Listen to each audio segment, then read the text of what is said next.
નમસ્કાર મિત્રો, નોલેજ ગુરુમાં ફરી એકવાર આપ સૌનું હાર્દિક સ્વાગત છે।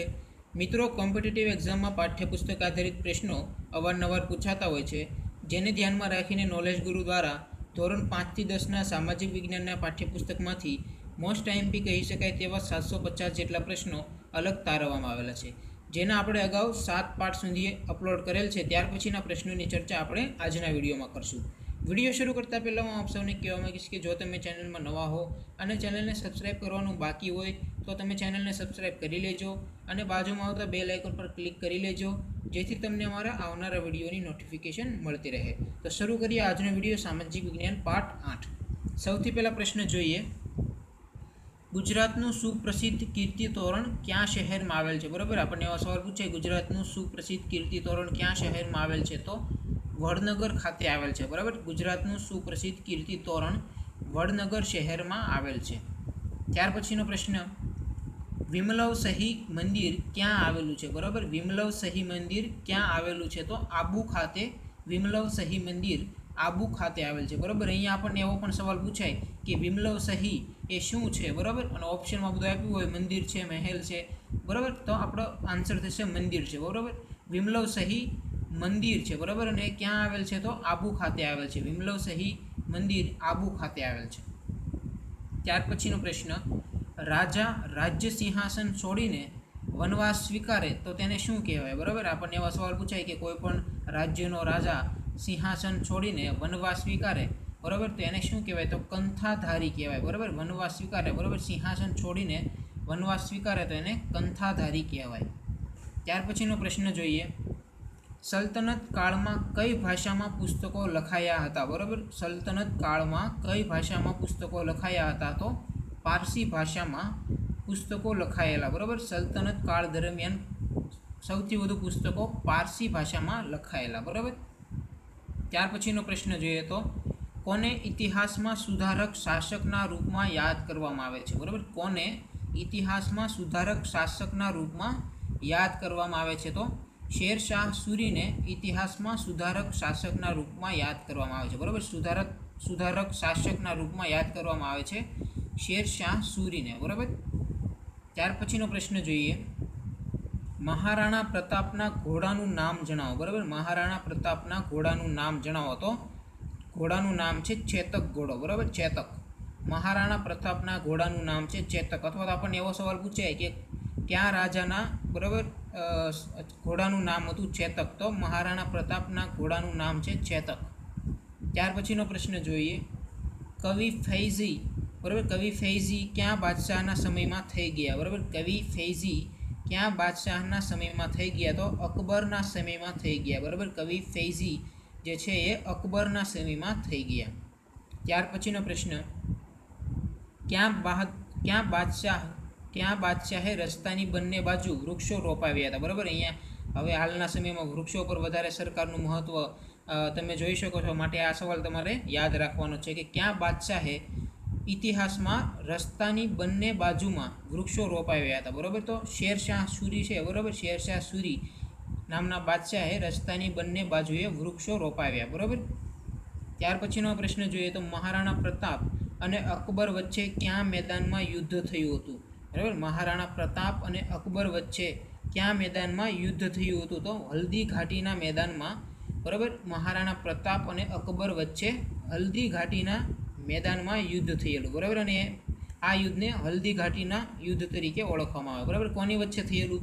તો મહારાણા પ્રતાપ અને અકબર વચ્ચે થયેલું। ક્યાં મેદાનમાં? તો હલ્દી ઘાટીના મેદાનમાં થયેલું। બરાબર, પછીનો પ્રશ્ન જોઈએ તો ક્યાં મુગલ બાદશાહે શેરશાહ સૂરી સાથે યુદ્ધ કર્યું હતું? બરાબર, ક્યાં મુગલ બાદશાહે શેરશાહ સૂરી સાથે યુદ્ધ કર્યું હતું? તો હુમાયુ નામના મુગલ બાદશાહે શેરશાહ સૂરી સાથે યુદ્ધ કરેલું। બરાબર, કોણે? તો હુમાયુએ। બરાબર, ત્યાર પછીનો પ્રશ્ન જોઈએ, અકબરનો ઉછેર કોણે કર્યો હતો? બરાબર, આપણને એવો સવાલ પૂછાય કે અકબરનો ઉછેર કોણે કર્યો હતો? તો સરદાર બેરમ ખાને। બરાબર, સરદાર બેરમ ખાન નામના વ્યક્તિએ અકબરનો ઉછેર કર્યો હતો। બરાબર, સરદાર બેરમ ખાને।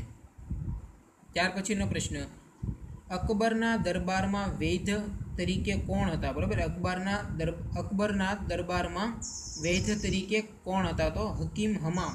બરાબર. હકીમ હમામ નામના વૈદ્ય છે એ અકબરના દરબારમાં બિરાજતા. બરાબર, હકીમ હમામ. ત્યાર પછીનો પ્રશ્ન જોઈએ. મુગલ કાળમાં કાઝી કોને કહેવામાં આવતું? બરાબર, આપણને એવો સવાલ પૂછાય કે મુગલ કાળ દરમિયાન કાઝી કોને કહેવામાં આવતું? તો મુગલ કાળ દરમિયાન ન્યાયાધીશ હોય એમને કાઝીના નામે ઓળખવામાં આવતા. બરાબર, ન્યાયાધીશને કાઝીના નામે ઓળખવામાં આવતા. આપણને એવો સવાલ પૂછાય કે ન્યાયાધીશને કોના સમયમાં અથવા તો કયા કાળ દરમિયાન કાઝીના નામે ઓળખવામાં આવતા? તો મુગલ કાળ દરમિયાન ન્યાયાધીશોને કાઝીના નામે ઓળખવામાં આવતા. બરાબર. પછીનો પ્રશ્ન જોઈએ તો કયો મુગલ રાજા એની ન્યાયપ્રિયતા માટે જાણીતો હતો? તો જહાંગીર છે એ એમની ન્યાયપ્રિયતા માટે જાણીતો હતો. બરાબર, જહાંગીર. ત્યાર પછીનો પ્રશ્ન, ફતેહપુર સિકરીની સ્થાપના કોણે કરી હતી? બરાબર, ફતેહપુર સિકરીની સ્થાપના કોણે કરી હતી? તો અકબરે ફતેહપુર સિકરીની સ્થાપના કરેલી. બરાબર, કોણે? અકબરે ફતેહપુર સિકરીની સ્થાપના કરેલી. ત્યાર પછીનો પ્રશ્ન, દિલ્હીનો લાલ કિલ્લો કોણે બંધાવ્યો હતો? બરાબર, આપણને એવો સવાલ પૂછાય કે દિલ્હીનો લાલ કિલ્લો કોણે બંધાવ્યો હતો? તો શાહજહાં છે એને દિલ્હીનો લાલ કિલ્લો બંધાવ્યો હતો. બરાબર. ત્યાર પછીનો પ્રશ્ન, દિલ્હીનો રંગમહેલ કોણે બનાવ્યો? બરાબર, આપણને એવો સવાલ પૂછાય કે દિલ્હીનો રંગમહેલ કોણે બનાવ્યો હતો? તો શાહજહાંએ દિલ્હીનો રંગમહેલ બંધાવ્યો હતો. આપણને એવો સવાલ પૂછાય કે રંગમહેલ ક્યાં આવેલો છે? તો દિલ્હી ખાતે આવેલ છે. અને કોણે બંધાવ્યો હતો? શાહજહાંએ. બરાબર, એટલે જ એને સ્થાપત્યનો સુવર્ણકાળ કહેવામાં આવે છે. શાહજહાંના સમયને સ્થાપત્ય માટેનો સુવર્ણકાળ કહેવામાં આવે છે. ત્યાર પછીનો સવાલ જોઈએ. કોના શાસનકાળને મુગલ શાસનનો સુવર્ણકાળ કહેવામાં આવે? બરાબર, કોના શાસનકાળને મુગલ શાસનનો સુવર્ણકાળ કહેવામાં આવે? તો શાહજહાંના સમયને મુગલ શાસનનો સુવર્ણકાળ કહેવામાં આવે છે. બરાબર, અને સ્થાપત્યનો સુવર્ણકાળ પણ શાહજહાંના સમયને જ કહેવામાં આવે છે. ત્યાર પછીનો પ્રશ્ન, શિવાજીનો જન્મ ક્યારે અને ક્યાં થયો? બરાબર, શિવાજીનો જન્મ ક્યારે અને ક્યાં થયો? તો આપણને એવો સવાલ પૂછે શિવાજીનો જન્મ ક્યારે થયેલો? તો 1630માં શિવાજીનો જન્મ થયેલો. બરાબર, 1630માં. અને ક્યાં થયેલો? શિવાજીનો જન્મ ક્યાં થયેલો અથવા તો ક્યાં કિલ્લામાં થયેલો? એવો સવાલ પૂછાય તો શિવનેરીના કિલ્લામાં શિવાજીનો જન્મ 1630માં થયેલો. બરાબર, શિવનેરીના કિલ્લામાં 1630માં. ત્યાર પછીનો પ્રશ્ન જોઈએ. શિવાજીના પિતાનું નામ જણાવો. આપણને એવો સવાલ પૂછાય કે શિવાજીના પિતાનું નામ જણાવો. તો શાહુજી ભોસલે. બરાબર, એ શિવાજીના પિતાનું નામ છે. બરાબર, શાહુજી ભોસલે. ત્યાર પછીનો પ્રશ્ન જોઈએ. તો શિવાજીના માતાનું નામ જણાવો. આપણને એવો સવાલ પૂછાય કે શિવાજીના માતાનું નામ જણાવો. તો જીજાબાઈ. બરાબર, એ શિવાજીના માતા છે. બરાબર, જીજાબાઈ. અને પિતા છે શાહુજી ભોસલે. ત્યાર પછીનો સવાલ જોઈએ. શિવાજીનો રાજ્યાભિષેક ક્યારે અને ક્યાં થયો હતો? બરાબર, શિવાજીનો રાજ્યાભિષેક ક્યારે અને ક્યાં થયો હતો? તો 1674માં રાયગઢ ખાતે શિવાજીનો રાજ્યાભિષેક થયેલો. 1674માં રાયગઢ ખાતે. ત્યાર પછીનો પ્રશ્ન જોઈએ. શિવાજીના માર્ગદર્શક અને સંરક્ષક કોણ હતા? બરાબર, શિવાજીના માર્ગદર્શક અને સંરક્ષક કોણ હતા? તો દાદા કોળદેવ જે છે એ શિવાજીના માર્ગદર્શક હતા અને સંરક્ષક પણ હતા. બરાબર, દાદા કોળદેવ. ત્યાર પછીનો પ્રશ્ન જોઈએ. ક્યાં મુગલ બાદશાહને ચિત્રકલાનો ભારે શોખ હતો? બરાબર, ક્યાં મુગલ બાદશાહને ચિત્રકલાનો ભારે શોખ હતો? તો જહાંગીરને ચિત્રકલાનો ભારે શોખ હતો. બરાબર, વધુ શોખ હતો ચિત્રકલાનો જહાંગીરને. ત્યાર પછી જહાંગીરના પત્નીનું નામ જણાવો. આપણને એવો સવાલ પૂછાય કે જહાંગીરના પત્નીનું નામ જણાવો. તો નૂરજહાં. બરાબર, એ જહાંગીરના પત્ની હતા. બરાબર, નૂરજહાં. ત્યાર પછીનો પ્રશ્ન જોઈએ.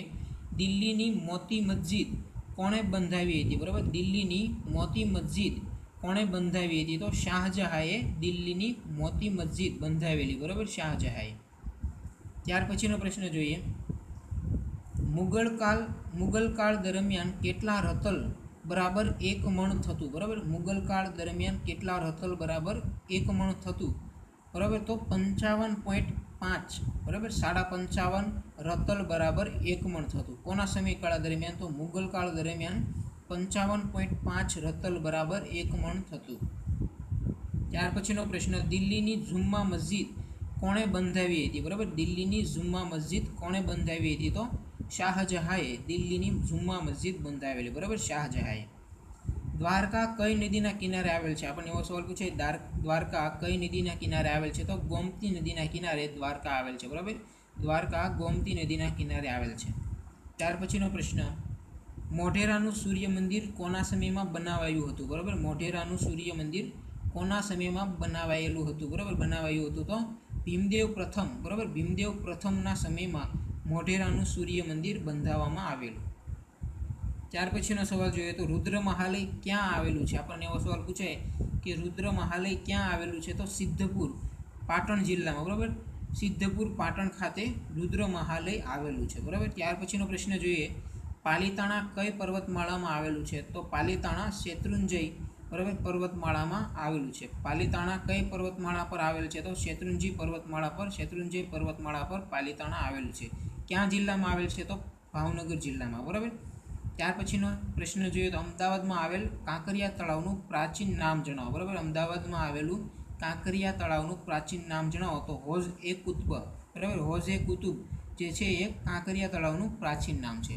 તો આજના વિડીયોમાં આપણે અહીં સુધી રાખીએ.